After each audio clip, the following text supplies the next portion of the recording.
Am I the a-hole for treating my coworker differently after she accused me of SA when I saved her life? I'm a quiet guy and genuinely friendly. I treat all my coworkers as friends. About 2 months ago, during a work lunch, one of my coworkers started choking, so I did a Heimlich maneuver to help her. After she was in the clear, the others cheered. I asked if she was alright, and she just nodded and headed to the bathroom without a word, so I didn't think much about it. Until 2 days later, when I got called into HR for my inappropriate behavior. I was confused and asked for more details. That's when they told me that my coworker had filed a complaint stating that she felt my touches while I was helping her were inappropriate, that my body was too close, and that she felt my private touching her. I gave my statement and they put me on ice.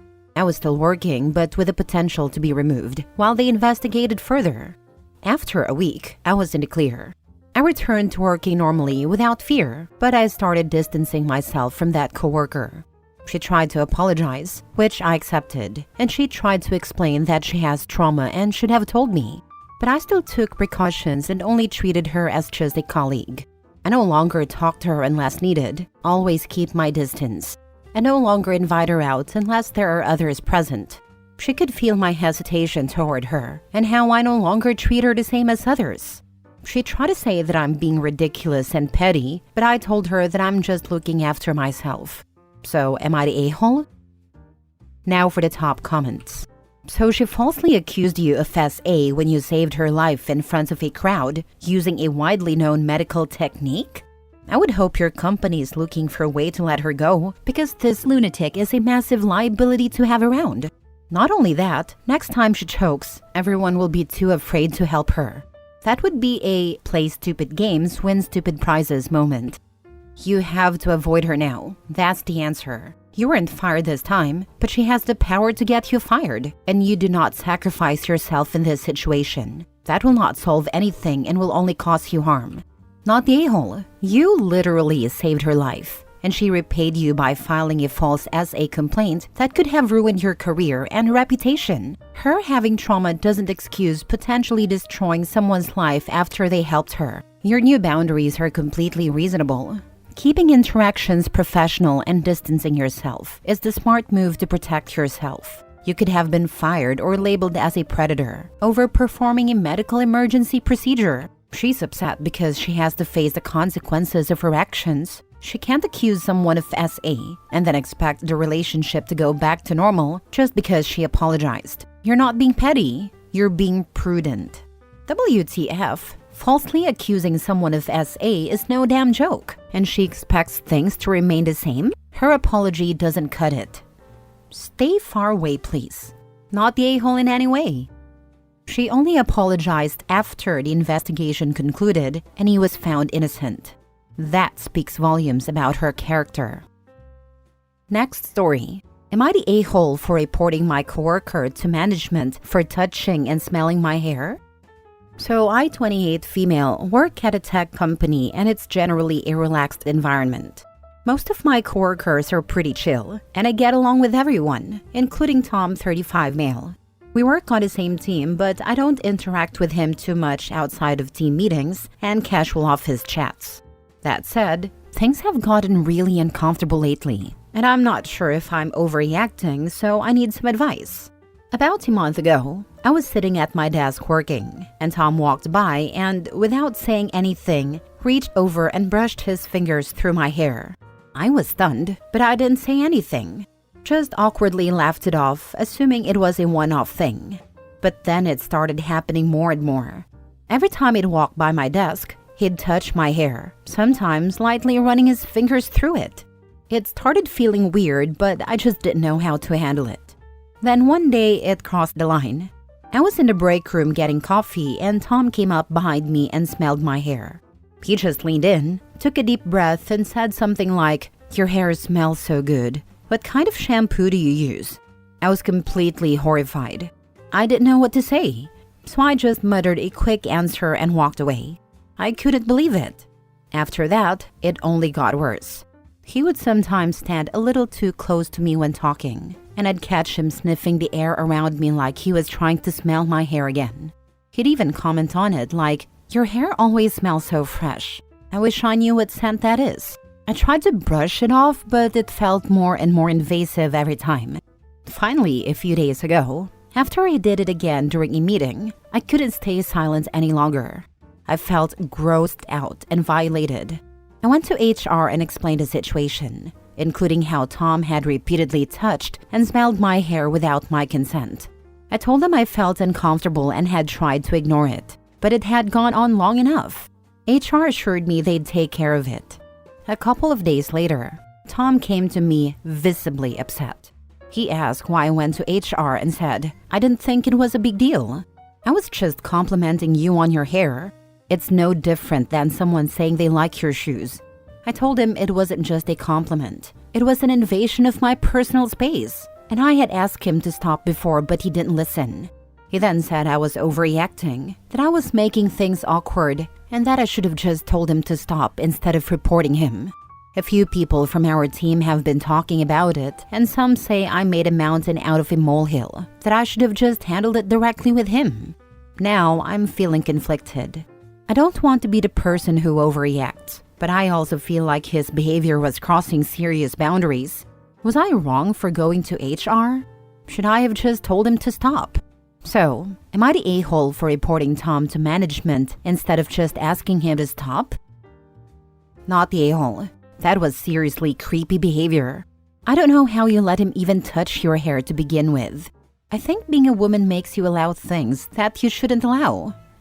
In the future, don't allow anybody to invade your personal space in any way. Seriously, you have nothing to feel guilty about. Nothing. It's also sexual harassment, especially if he's saying that it's the same as a compliment to your shoes. It is not. I'd also report that he came and berated you about the situation to HR, since his answer should have been okay and then stopped interacting with you. Be safe. Report his reaction to HR. He needs to understand that his behavior and his reaction are both unacceptable. Don't let him intimidate you into accepting this kind of behavior.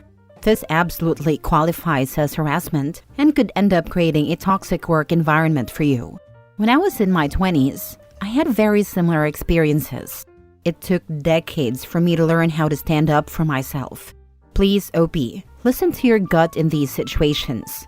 Don't worry about your coworkers' opinions. Seriously, when you eventually leave your job, you won't ever hear from half of them again. What's most important is that you are comfortable in your place of work. Next story.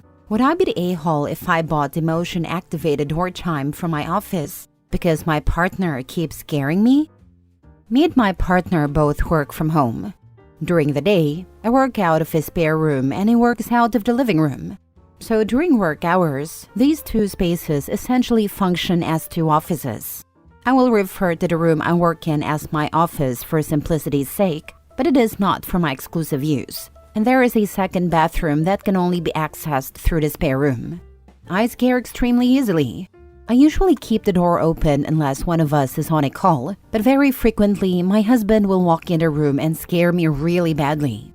I'll scream and jump, and for a few seconds, I genuinely cannot control my reaction. Sometimes, I feel like I almost white out because it scares me so much. I don't handle it very well. A good scare will leave me shaking for hours afterward. I know I'm very sensitive to being startled and that it's an unreasonable reaction, but I genuinely cannot control it. I have some trauma in my past that contributes to this, but I'm working with a therapist. My partner takes a great deal of offense to my reactions, even though I try to explain that I can't control them. Sometimes when he startles me like that, I'll say something like, "Why did you do that?" Or, "Why do you keep doing that?" as a reflex, and that hurts his feelings. I always apologize and try to assure him it's not personal. It's just what comes out of my mouth when I'm scared. But I can tell it really bothers him. I've asked him to just pause and knock before he comes in, but that's not really fair since it's his home too, and the room isn't exclusively mine. However, the scares are bad enough that they can greatly impact my workday. I know this seems extreme, but a good scare makes me feel like my brain turns off for a while until I can get a hold of myself again. I suggested this morning, after a particularly bad scare, that maybe I should get a motion sensor door chime, like the ones they have in shops. I could install it in the hall just before my door and put the noisemaker on my desk so that I'll hear the noise and know he's coming. My partner thinks that's over the top, but I want to find a solution that will work. Would I be the a-hole if I just bought a chime and set it up? Now for the comments. Not the a-hole, but why is he coming through your office so frequently? If it's for the bathroom, why can't he use the other bathroom? Get a sensor. There's no good reason not to have one. And if there's no good reason for him to be walking through your workspace so often, then he's trying to undermine you. Usually it's to come chat with me, but it can also be to grab something since the room has storage in it. He used to come through to use the bathroom when he had to go number 2, but I put my foot down on that because it felt so awkward for me to try to work just 6 feet from where he was using the bathroom. Also, the smell would linger for ages. So now he uses the other bathroom pretty much exclusively. He's doing this to you on purpose. Yep, I have a very overreactive startled response too. My husband though, he'll call out to me before coming up to me unawares. He actively tries to minimize my stress. Actively. Not the a-hole. Look, I have a childhood trauma caused PTSD. A very active startle reflex, which is what you are describing, is one of the symptoms. You cannot help it. It is part of who you are. You need to find a way to make this work. If it's a door chime, so be it. For me, it would be locking the dang doors so they have to knock. If you let them in right away, you aren't blocking their access to a shared room. Shared rooms don't mean everybody has 100% access all the time. You have the right to privacy, safety, and limits. Here's my example. What triggers me is sound and movement. Like when you work in a cubicle and your boss walks up behind you and starts talking. Yeah, I would jump, startle in my chair, and let out a scream every time. So, what did this boss do? He learned that he either waits to talk to me when I notice him, or stands still and talks to me.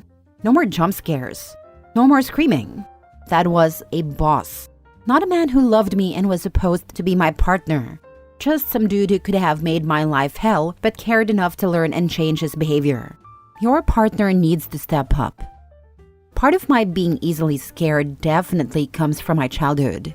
I grew up in a borderline cult and wasn't allowed privacy as a kid. So I spent a lot of time getting caught for doing things I wasn't supposed to, like reading secular literature. I think that led me to feel like I'm always in trouble or something. I'm working on it, but I don't really have access to regular therapy at this time. I know there's nothing he could catch me doing that would get me in trouble, but I feel like that fear still kind of exists. Mini update. Sorry, I'm a little overwhelmed. A lot of people are saying he's doing it on purpose, and I hadn't thought of that. I'm more than entertaining that idea now. I'm going to try my best to reply to comments. Thank you. Last story. Am I the a-hole for showing my sister the same amount of care she showed me when my ex-boyfriend turned out abusive? My older sister Anna has always been opinionated and judgmental. She sees the world in black and white and barely shows empathy toward people, even her own family, unless they're exactly like her. She doesn't agree with my choices and can't understand why I want kids and be a stay-at-home mom. She doesn't just not understand, she critiques it at every turn, to the point where my husband can't stand her and has banned her from our house. We also don't allow our kids to spend time with her. I've never liked her, and the peak of my dislike for her was back when I was in college. I got into a relationship with Rob. I thought he was perfect. He seemed kind, funny, and attentive. I won't go into details, but that relationship went from good to absolutely terrible. It only stopped when I called the cops on him. He was arrested, and I finally had the courage to leave and tell my family and friends. When I told Anna, I'm sure you can guess her reaction. She had no sympathy and asked why I hadn't seen the signs. She was sure I had ignored them just to have a hot, bad boyfriend and said, "Look where that's gotten you." I didn't argue with her. Frankly, I was tired. I told her that if she ever got into an abusive relationship, she should never call me because the only thing I do is laugh at her. I stopped trying with her and just focused on my husband, kids, and my 2 other sisters. Now on to the present. Anna's husband of 7 years put his hands on her a couple of days ago. I don't know the full story, but they were arguing and he ended up slapping her mid-fight, as well as calling her horrible names. She left and went to our parents, who called the cops on her behalf, and he was arrested. My dad told me about it and asked me to bake something for her to cheer her mood up. I told him no, that I'm not going to show care to that woman. I mean, she has our parents and her dog. What more could she need? It was a phone call and I guess on speaker, because Anna freaked out and started yelling at me. I told her again, why should I care about a woman who ignored bad signs and got into a relationship with a bad man just because he was a doctor? She was hysterical, so I cut the call because her voice alone irritates me. Lol. My mom called me and said I need to sympathize with her and that she won't talk to me until I do. I just said, fine, if she's willing to cut me off, then she's cutting off my husband and kids for a woman who barely visits them, even though she lives only 30 minutes away. My parents haven't talked to me since, and I honestly don't know if I was wrong. I'm tired of being the one who is understanding and nice to her when I'm the youngest, and she can't spare a bit of empathy. Am I the a-hole? Not the a-hole. She can't refuse to give care and empathy and then expect the same back. Treat people how you want to be treated, but also treat people with the same respect you have for yourself. She didn't have either of those, so if your parents want to deal with it, let them. Focus all your energy on your family. At least you didn't marry your abuser. Tell mom, I'm treating sis the same way you treated me when my ex abused me. She set the standard. I'm just playing by her rules. Not the a-hole. Not the a-hole. I would write or talk to your parents and tell them what your sister did and said when you were abused.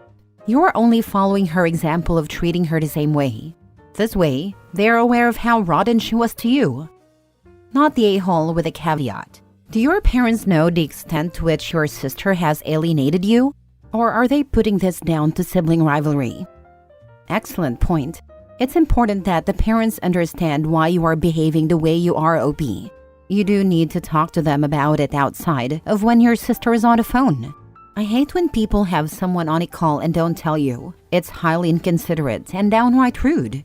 Anyhow, be sure they understand how she treated you when you were in that situation. They will probably think you need to be more understanding since you have been through it. Tell them it's the opposite. You needed support then and she belittled you.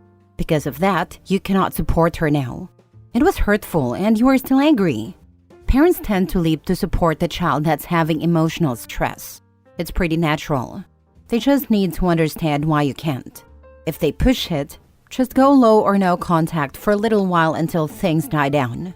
Then you can have a talk with them about what happened and why you had to stand on your ground. You probably sounded pretty cold and heartless to them in this situation.